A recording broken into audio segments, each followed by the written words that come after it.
watoto sio mbuzi, ati hakuna mtu anataka kutuambia.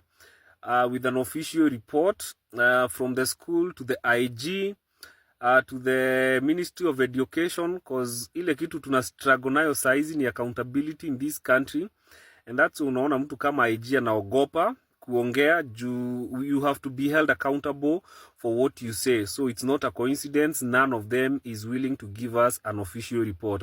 So sasa ndio tunaingia nini hapa Endarasha, tumekuwa tukiongea na wazazi huku.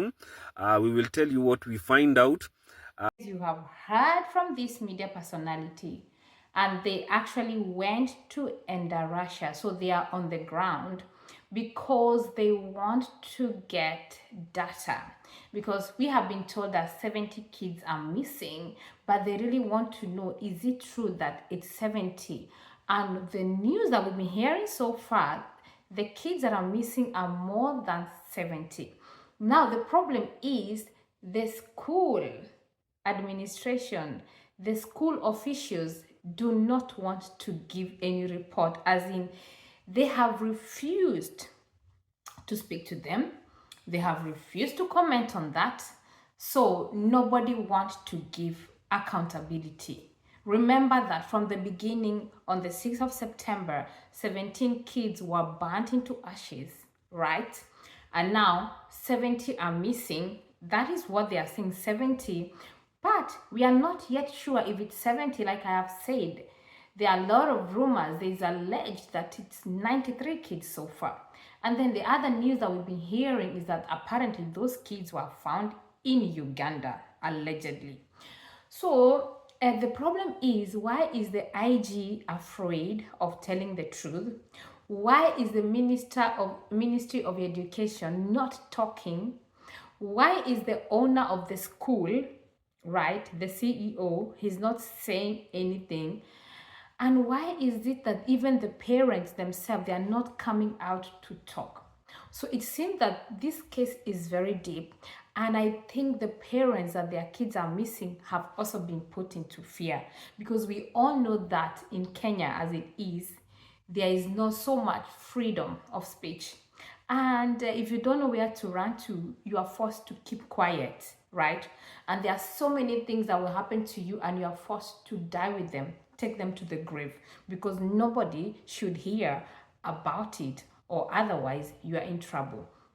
So I really hope that the Ministry of Education is able to put Kenyans into light, because right now we just know that 70 kids are missing. Where are they? Who are they? And what is being done? Nobody's even talking.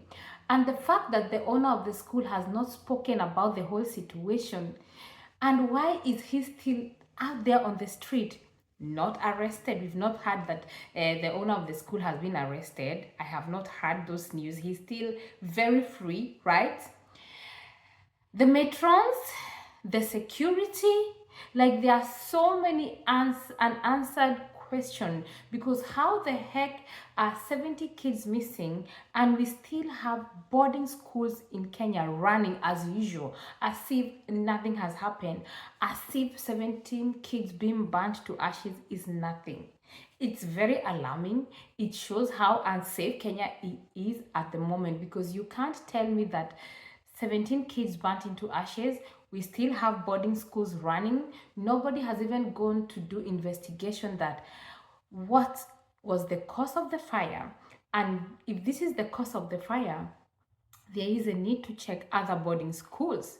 How are the facilities? Because if that one is not tackled, this will keep occurring. You know, the problem with Kenya and the whole of Africa is that if something happens, nobody wants to go to the root and deal with the root, because if they don't deal with the root of the problem, then this will keep repeating itself.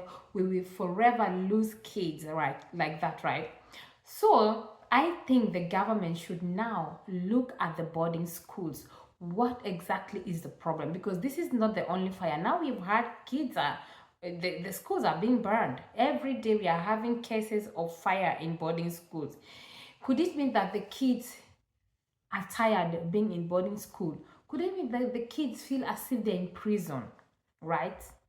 And why is it that that Endarasha incident, that when it happens, the dormitory was locked? Like, how would you lock the door for kids and run away? Because that, if the door was open, those kids would have found their way out.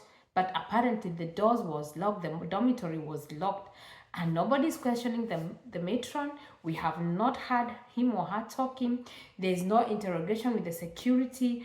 I mean, it's just news. 17 kids burned to ashes, and the number is even rising to 20, and nothing is being done. And we have a whole president, right?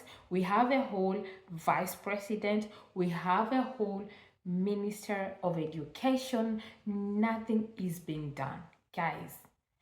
If I keep saying that, if you are a parent in Kenya and you still have your child in a boarding school, then you don't really love those kids, because you have to know that the school is well facilitated and things are in check. And what if, right? So you guys, let's wait for the news, and I hope Kenyans will be put into light of where are those kids. Those are lives. That's someone's child. That's someone's brother. That's someone's cousin. They are kids. For God's sake, they are from 9 to 14 years. They are not mature enough to take care of themselves, and they are missing. And there's no accountability. We don't know anything. We are in the dark and nothing is being done. So you guys, I hope that this case is dealt with, because this is so traumatizing. It's a trauma. Anytime I think about this case, I feel traumatized. And the fact that nothing is being done, people are just quiet. I mean, like the government is quiet. It's like the common Kenyans are trying to join the joints together to get answers of exactly how many kids are missing and how did they miss and where are they. So you guys, let me know what you think at the comment section. I see you in my next video. Bye for now.